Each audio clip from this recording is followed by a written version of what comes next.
evening, we bring you the latest in the world of sports. I'm Paulo Del Rosario. We give you the conversations you want to hear from your favorite icons and athletes. I'm Pauline Gaston in tonight's Game Plan. We'll break down TNT Tropang Giga's Game 5 victory over the San Miguel Beermen. And we'll speak to the members of the VNS-One Alicia after a victorious comeback in the Spikers turf. Buckle up, sports fans. Let's get in the game.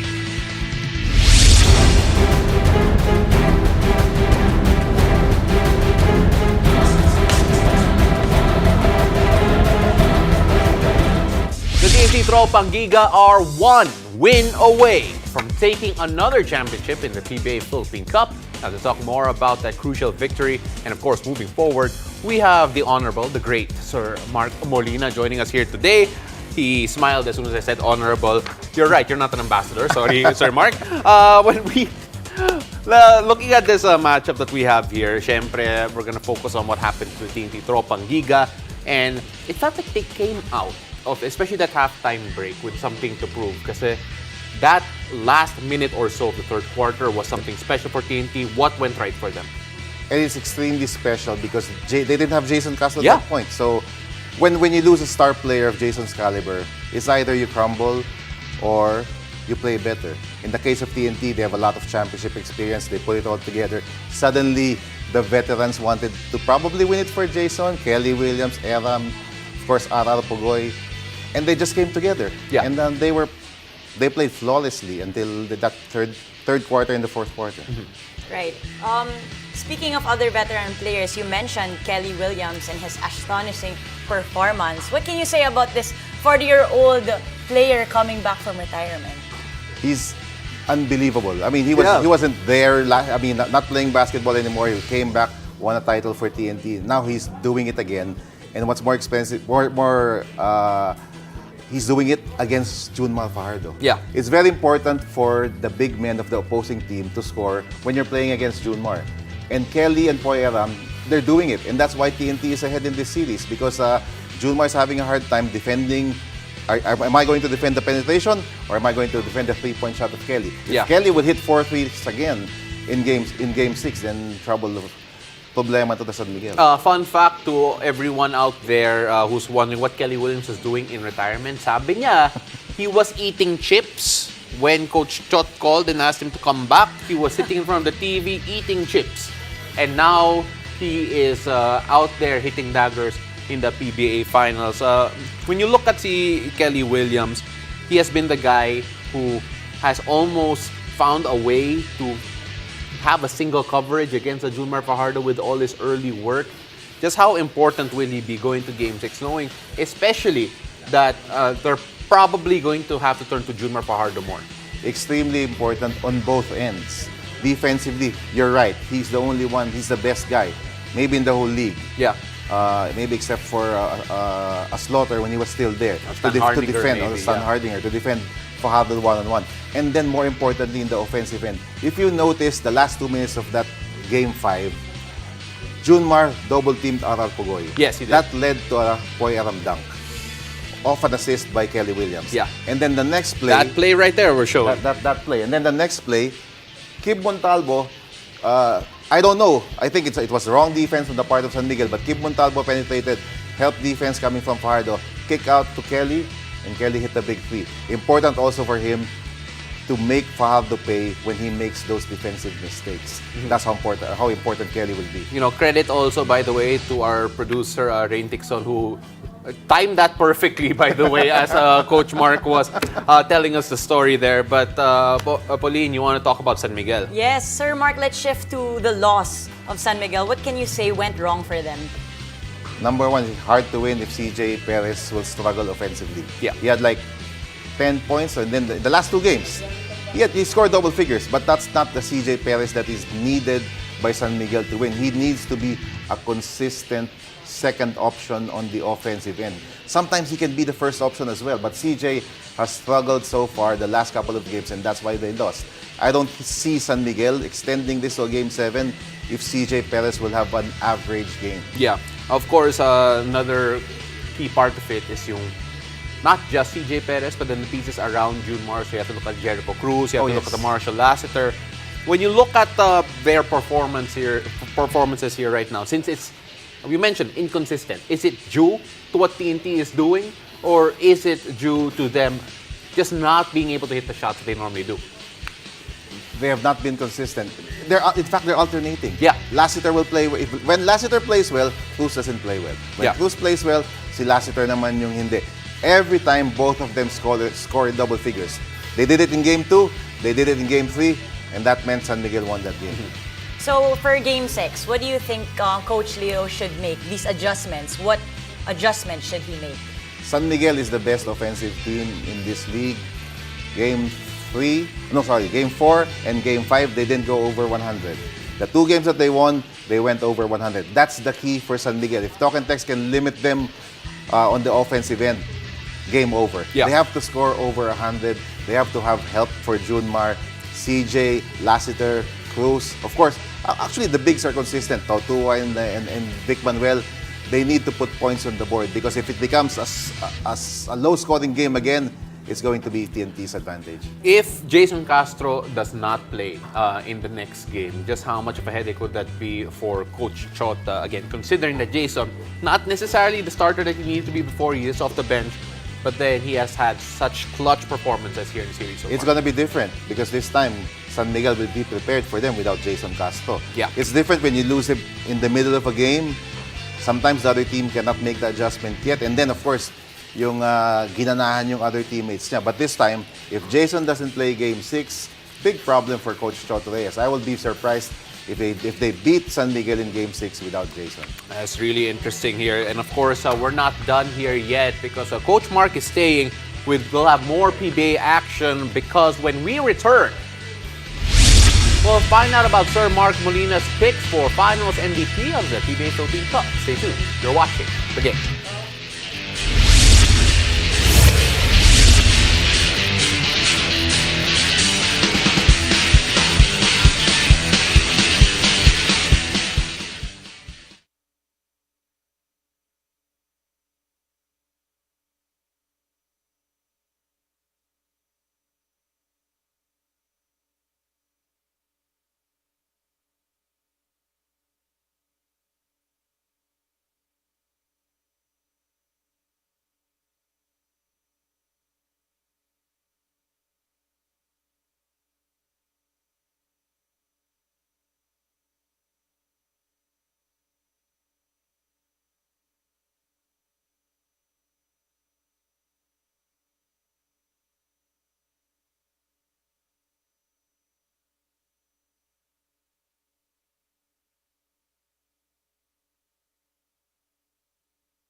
Following the game, while the PBA finals are far from over, we asked Mark Molina who he thinks can bag the finals MVP trophy. And of course, remember, this is Sir Mark's pick. And of course, we have to emphasize Sir Mark is not part of the deciding body of who picks the finals MVP of the PBA. So, we go first to the TNT Tropang Giga because they could win it in game number 6. And his pick here is an unbiased one, I might add. Former FEU, tama raw, RR Pogoy. Coach Mark, when you look at RR, why do you think he should win finals MVP? He's been the most consistent player from game 1 to game 5 for TNT. There were games that Jason Castro played well. There are games that Mikey Williams played well. Game 5 belonged to Kelly Williams. But if you look at it in totality, who is there every single time? Who is the given player for TNT, both offensively and defensively? He's been checking CJ Perez as well. Yeah. It's been RR Pogoy, hands down. To me, no question about it. And can I just add there, that... It's not, and it's not because inaanak ko sa kasal yan. we're not saying But that it's true. either. Oh, and just look at the cursory, look at the numbers, and of course, just watching the game itself. Even Pauline agrees Yes. that pwede mag-finals MVP to. And, this was, by the way, she watched while really enjoying her time, diba? So, ito muna.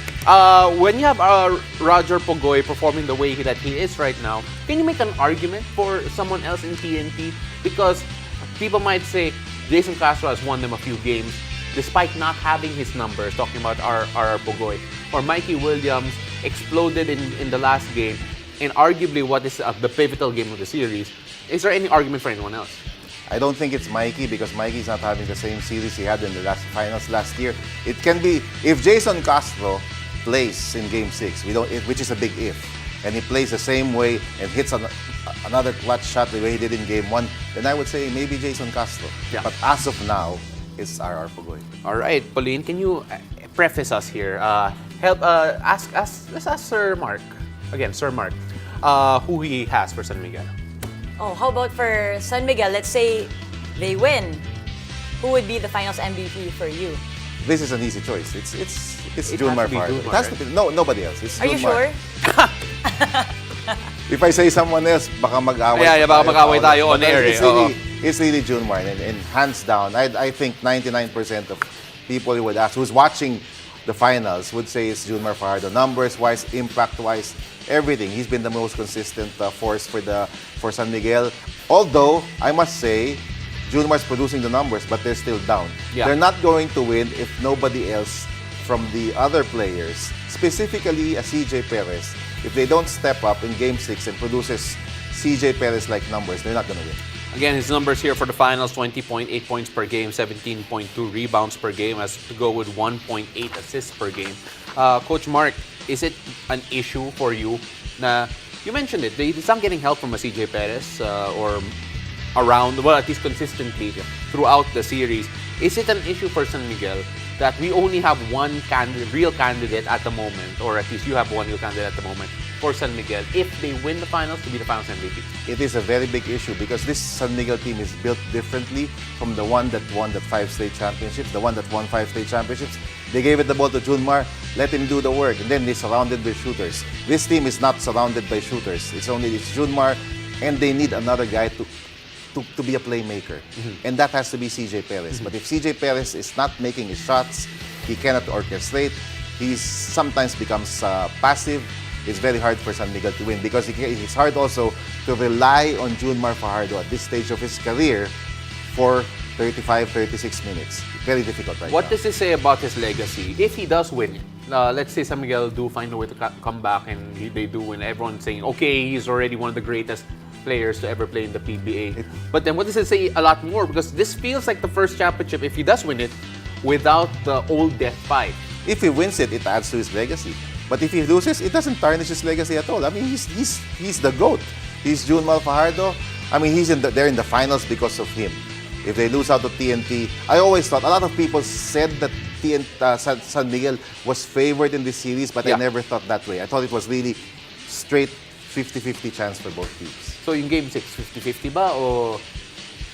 I will favor San Miguel. I think it goes Game 7. He thinks it goes against Game 7. All right, so We normally don't have predictions here, but that's one prediction here from Coach Mark Molina. Coach, thank you very much for joining us, and thank you for bearing with us, for calling you sir from Thank time to time. you. All right, and I'll do it for Coach Mark.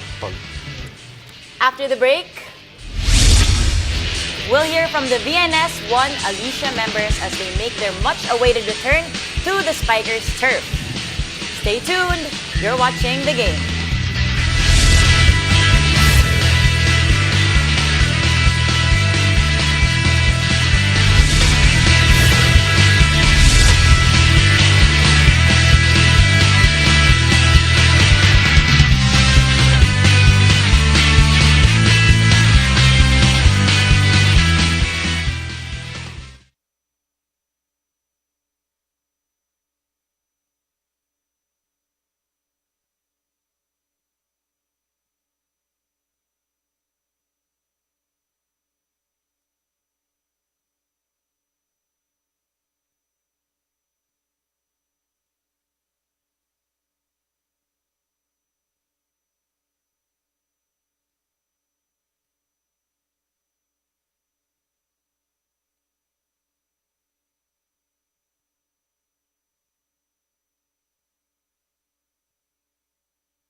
Welcome back. You're watching The Game.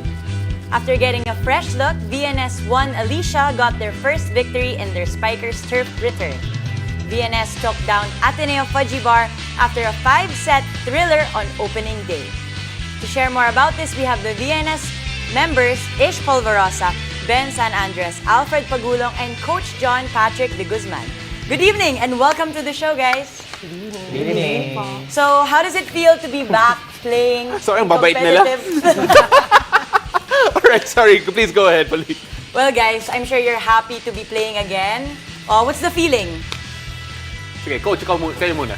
Well, very excited syempre kasi after 2 years nakabalik yung men's volleyball sa Philippines and with 17s, very competitive. We're very excited to pakita yung galing ng mga players namin. You know, we always talk to Ish, so mamaya na lang yan. Ben, what do you feel na nakabalik na dito yung commercial league natin? Excited po, tsaka masaya po kasi ang tagal din pong inantay bago makabalik po yung laro. Tsaka excited na po kami para ipakita yung mga pinaghandaan po namin. Para ipakita sa mga tao. About Ben? Alfred. Siyempre, excited din kasi nagkaroon ulit kami ng chance na ipakita yung talents and skills din namin. Siyempre, pandemic, ang hirap din maglaro ngayon. Tapos ngayon, at least nabigyan kami ng chance na ipakita ulit yung skills namin. Oh, since Ish is used to answering questions. Ish, tell us about your team. Kasi syempre, we have to reintroduce this group again to the wider public. We haven't seen men's volleyball in quite some time. Can you tell us about yung grupo ninyo? Oh, well, VNS actually stands for Volleyball Never Stops. And of course, this club organization, of course, really loves volleyball. So matagal na silang organization talaga. And Kim Malabunga and I are actually their guest players for this conference. And we've been training for them I personally have been training for them for almost a month. Yeah. And Kim Malabunga is a late addition. So technically, we're still trying to get there. Yeah. Ma-reach namin yung full potential ng chemistry ng buong team with the additions with Kim and I on the team. And of course, may mga bata kami na bago from the VNS grassroots program, which is Uriel Yoyong Mendoza. We also have the libero Joshua Cruz. We have Benson Andres, of course, first year collegiate player from Mapua. So, marami kaming bata. Youngsters talaga yung team eh. Yeah. So, itong VNS, bagong look to kasi they bagged the bronze medal last year sa PNVF Champions League in December. And that was a totally different team. Yeah. Ben was there, Vince Lorenzo was there, but he's now playing for Navy. So, medyo bago talaga yung team na to. And of course, the coaching staff is still the same. So, the system, ando naman nag-stick naman. So, we have to adapt kasi kami yung bago. Yeah. And ayun, meron kaming goal for this conference, which is at least, the Final Four. Pero we have to take it one game at a time. Yeah. Yun naman yung mindset ng lahat. Alam mo, it was a win, first game round. Yeah, it was a good win, Ish. Congrats, you dished out 29 excellent sets. Thank How you. about Chamba. Ben? Chamba, 29. Okay. And Ben dropped the triple-double of 20 points, 16 excellent receptions, and 13 excellent digs. Galing! Alright. And of course, a 5-set win against Ateneo. Coach, when you look at yung result na yun, what does that tell you about yung preparations nyo going into it? A tough game to start out, and of course, yung mentality nyo to pull it off in 5 sets. Well, facing Ateneo, syempre, we know for a fact that Ateneo is really competitive. They've prepared for this tournament as well. But of course, with the help of our veteran like Ish and Kim, we were able to win that 5th set. But of course, there's still a lot of things that we need to polish in terms of our receiving and serving for our upcoming games. Alfred, itong si Ben dropped a triple-double as mentioned a while ago, and one of the youngest members of the team apparently. Tama ba yan? Can you give us a scouting report on Ben? Ba't siya ganun? Actually, teammate ko siya nung college. Baka dahil sa headband. Okay. Why not? Right? That's how it works out. Oo. Dagdag mo na yung chick tint. Okay, sige. How did you guys prepare for yung tournament na to, yung conference ito? Actually, kinulang kami talaga sa oras na makumpleto yung team. Pero kapag nagkakaroon naman kami ng chance na makumpleto, talagang nagdo-double time kami sa pag-e-ensayo para ma-cope up yung days na nagkukulang kami. Yung, halimbawa, kulang kami ng middle, ng spikers. So, kaya parang nagdo-double time kami na para kapag dating ng games, alam namin kung anong gagawin namin kapag dumating yung instances na ang tawag dito, mangyari yung ganitong sitwasyon, at least alam namin yung gagawin. Lahat ng mga situations ninyo, ready na. Yes. Okay, that makes a lot of sense, Pauline. Pero syempre, when you look at yung chemistry, as you mentioned, the 2 new guest players coming in, a month training, when you look at the chemistry that you're trying to build here, Ben, anong ginagawa ninyo to make sure na everyone feels welcome, tapos everything on the court will flow from that? Kapitana. Hindi naman po kami masyado nahihirapan kasi po yung mga dumagdag naman po is mga veteran player tsaka mga national team pa po sila. Kaya magaan po sila kasama sa loob ng court. Kaya alam po namin kung paano po sila i-approach kahit minsan kahit mas matanda po sila sa amin. Parang open naman po kami sa conversation na mga kunyari may pagkukulang yung isa't isa sa amin, ganun. Yung criticism, ganun. Open naman po kami sa ganun. Okay. Well, since you're so young, and I would say you're already an inspiration to many. And since men's volleyball is back, alam naman natin matagal na yung women's volleyball. It's time to give chance to you guys. How will this impact naman the aspiring athletes like yourselves? So let's start with Ben. Siguro po maganda po na nakabalik kasi nakikita po nila na kunyari At katulad ko po, nung pandemic, sa bukid-bukid lang po ako naglalaro, gano'n, sa mga kali-kali, barang-barangay. Lalahiban. Ngayon po nakabalik na, parang maging inspiration po ako na, ay, kaya niya makapaglaro sa commercial league. So, siguro kaya din namin. Siguro parang ganun po. Yeah, and it's really fun to see that. And of course, your next game will be on Saturday against a team younger than you, yung Santa Rosa City Lions, who are, if I'm not mistaken, only 3 members are 18 and everyone else is below 18. Coach, how do you deal with a team that feels that they have the stamina, the energy to match with anyone in the league? I think good match yung sa Saturday. Especially you mentioned ni Ish kanina, our team is composed of young members as well. We have high school players as well playing in this tournament. So that's when we can let them showcase their skill this time. But of course, with the help of the seniors or the veteran, I think we will be well prepared as well this coming Saturday game. Coach John Patrick de Guzman, Ish Polvorosa, Benson Andres, and Alfred Pagulong, maraming salamat. Thank you very much for joining us here on the show. We can't wait to see the rest of your games. Pauline, can you let everyone know where they can catch it? Well, you guys can catch the action in the Spikers Turf every Tuesday, Thursday, and Saturday on One Sports and One Sports Plus.